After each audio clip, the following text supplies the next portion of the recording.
আসসালামু আলাইকুম ওয়া রাহমাতুল্লাহি ওয়া বারাকাতুহু। ওয়ালাইকুম আসসালাম। নাহমাদুহু ওয়া নুসাল্লি আলা রাসূলিল কারীম, আম্মা বাদ। ফাউযু বিল্লাহি মিনাশ শাইতানির রাজীম। বিসমিল্লাহির রাহমানির রহিম। ইন্না আ'তাইনাকাল কাউসার ফাসল্লি লিরাব্বিকা ওয়ানহার। সাদাকাল্লাহুল মাওলানাল আযীম ওয়া বাল্লাগানা রাসূলুন নবিয়্যুল কারীম। আলহামদুলিল্লাহ, প্রশংসা মাত্র আল্লাহ তাবারক ওয়া তাআলার জন্য, যিনি এক অদ্বিতীয় ওয়াহদাহু লা শারীক, যিনি বিশ্বজাহানের প্রতিপালক। সকলেই বলি আলহামদুলিল্লাহ। অতঃপর দুরূদ ও সালাম শান্তি ধারা বর্ষিত হোক পাক নামদা তাজদার মদিনা, যার নাম সাইয়্যিদুল মুরসালিন, শাফিউল মুজনাবিন, খাতামুন নবিয়্যিন, বিশ্বনবী মহানবী জগৎগুরু মুহাম্মদ রাসূলুল্লাহ সাল্লাল্লাহু আলাইহি ওয়াসাল্লামের প্রতি সকলে বলি আল্লাহুম্মা আমিন। যাই হোক, আজকে যে বিষয়টি নিয়ে আলোচনা করার সিদ্ধান্ত নিয়েছি, সামনে আর মাত্র কয়েকদিন বাদে ঈদুল আজহার নামাজ অনুষ্ঠিত হবে ইনশাআল্লাহ। এই ঈদুল আজহা উপলক্ষে কুরবানির উপরে দু একটি মাসলা সংক্ষিপ্ত আকারে আলোচনা করতে যাচ্ছি। বর্তমান সময়ে সোশ্যাল মিডিয়াতে কিছু নামধারী মৌলবী তারা সাধারণ মানুষকে বিভ্রান্তের মধ্যে ফেলে দিয়েছে। যেমন বলছে, একটা গরুতে নাকি একজনের বেশি কুরবানি দেওয়া যাবে না, 2 জন 3 জন নাকি দেওয়া যাবে না। এটা সম্পূর্ণ মিথ্যা কথা এবং শরীয়ত বিরোধী কথা। ওই সমস্ত মৌলবীদের কথায় কর্ণপাত করিবেন না, কারণ শরীয়তের দৃষ্টিতে একটা গরুর বয়স যদি 2 বছর হয়, তাহলে সেখানে 1 থেকে 7 জন ব্যক্তি সেই গরুতে অংশগ্রহণ করতে পারে। এটা শরীয়তের লয়ে, সংবিধানে জায়েজ লেখা আছে।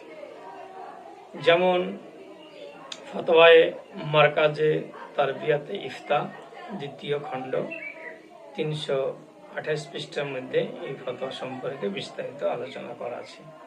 এছাড়াও শতাধিক ফতোয়ার কিতাবে বলা হয়েছে যে গরুর বয়স যদি 2 বছর পূর্ণ হয়, সে দাঁতুক বা না দাঁতুক, দাঁতের সাথে কোনো সম্পর্ক নাই, দাঁত নিয়ে চিন্তা করার কোনো বিষয় নয়।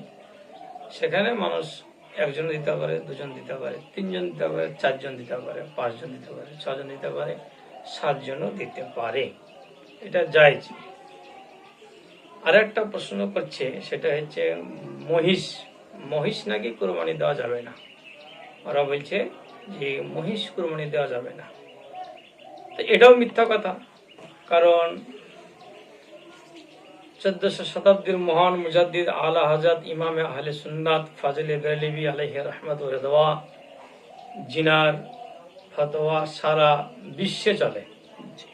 তিনার তাহকিক, তিনার রিসার্চ, তিনার গবেষণায় তিনি কোরআন হাদিসকে সামনে রেখে, যেটা ফতোয়ায়ে রাজাবিয়া শরীফের আপনার 20 খণ্ড 401 পৃষ্ঠার মধ্যে বর্ণনা করেছেন আলা হযরত ইমাম আহলে সুন্নাত আলাইহি রাহমা, যে মানুষ মহিষ অর্থাৎ মহিষের কুরবানিও দিতে পারে, এতে কোনো অসুবিধা নাই।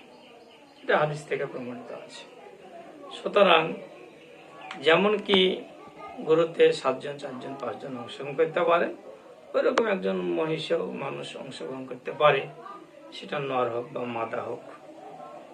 যারা এই সমস্তর উপর আপত্তি তুলছে, তাদের শিক্ষার অভাব, তাদের হাদিস কোরআন সম্পর্কে যথেষ্ট জ্ঞান নেই, তাই মানুষকে এইরকম বিভ্রান্ত করছে। বর্তমান কয়েক বছর থেকে সমস্ত কথা আমাদের সামনে ভেসে আসছে। যুগ যুগ ধরে, শত শত বছর ধরে আমরা কোরবানি দিয়ে আসছি, কোনো অভিযোগ আপত্তি ছিল না। বর্তমান সময়ে লামাজাবি টাইপের কিছু ব্যক্তি, ওয়াহাবি ফারাজি, নেট ফারাজি টাইপের কিছু ব্যক্তি, যাদের মধ্যে হাদিস কোরআন বোঝার যোগ্যতা নাই, যাদেরকে আলিমের মধ্যে আমরা ধরি না, এই সমস্ত ব্যক্তিদের কথায় আপনার কর্ণপাত করবেন না। যখনই কোনো মাসলা সম্পর্কে আপনাদের জানার বিষয় জানতে মন চাইবা বা ইচ্ছা হবে, তখনই আপনারা কোনো সুন্নি আলেমের দ্বারস্থ হবেন। বিশেষ করে হানাফি মাযহাবের মাসলাকে আলা হযরতের পরিপন্থী যে সমস্ত উলামায়ে কেরাম, তিনাদের দ্বারস্থ হবে, তিনাদের কাছ থেকে সঠিক মাসলাটা ইনশাআল্লাহ আপনারা পাবেন। তাই এই বিশেষ দুটি মাসলা আপনাদের সম্মুখে বর্ণনা করা হলো কুরবানি সংক্রান্ত বিষয়ে, যে মহিষ কুরবানি দেওয়া জায়েজ এবং তার সাথে অংশগ্রহণ করা জায়েজ, এবং গরুতে একাধিক ভাগা হতে পারে, একজন দুজন তিনজন ইত্যাদি হতে পারে।